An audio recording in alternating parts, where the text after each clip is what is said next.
El valor que té precisament aquesta iniciativa de Viladecans Solidària és que no és una iniciativa de l'Ajuntament ni de les entitats, és una iniciativa de la ciutat. El que es pretén és implicar a totes les associacions, a les entitats, a la gent de la ciutat, a la gent de Viladecans, amb un projecte conjunt de cooperació, amb el qual l'Ajuntament dona suport, però que la iniciativa fonamental surt de les entitats i les associacions que col·laboren amb Viladecans Solidària. Crec que enguany el fet que sigui Haití és evident, és un dels països, per no dir el país possiblement més pobre del món. Amb aquesta situació s'ha demostrat que en una situació similar, amb el cas de Xile o amb el cas d'Haití, la situació i el resultat ha sigut totalment diferent, i això demostra que hi ha diferències i que nosaltres podem aportar molt a partir d'aquesta cooperació a la millora, podem aportar molt també a la superació d'aquesta situació. Jo espero que hi hagi una gran participació ciutadana en aquestes activitats, com ha hagut en altres ocasions amb el treball de Viladecans Solidària, i evidentment com a Ajuntament nosaltres els que estarem més a darrere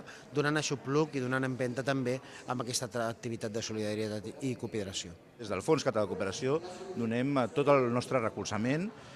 Són molts els recursos que els ajuntaments de Catalunya estan aportant a través del Fons Català per fer la reconstrucció, per ajudar a la reconstrucció a Haití, que busquem el màxim de coordinació possible, que aquest projecte d'un allotjament temporal que Creu Roja planteja per la gent que s'ha quedat sense llar, sense habitatge després del terratrèmol, el trobem també lògicament prioritari, i que coordinarem al màxim els recursos i els ajuntaments catalans per tal de fer l'adquisició del màxim d'aquests allotjaments per arribar al màxim de població haitiana que ha tingut aquesta desgràcia,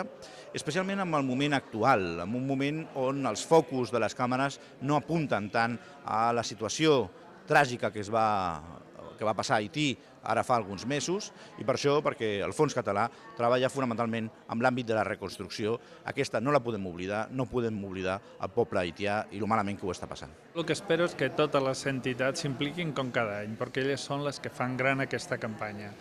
Viladecans Solidària té sentit sensibilitzant a les persones a través de les entitats, i amb elles hi contem, com estem començant a fer, perquè la gent d'Haití ho necessitarà i la gent de Viladecans ho farà, perquè Viladecans ha sigut i continuarà sent una ciutat solidària. Les seves entitats, que han demostrat clarament que ho són, no hi fallaran en aquest any tampoc, i aconseguirem el que busquem, que és contribuir en aquest projecte que s'ha ensenyat.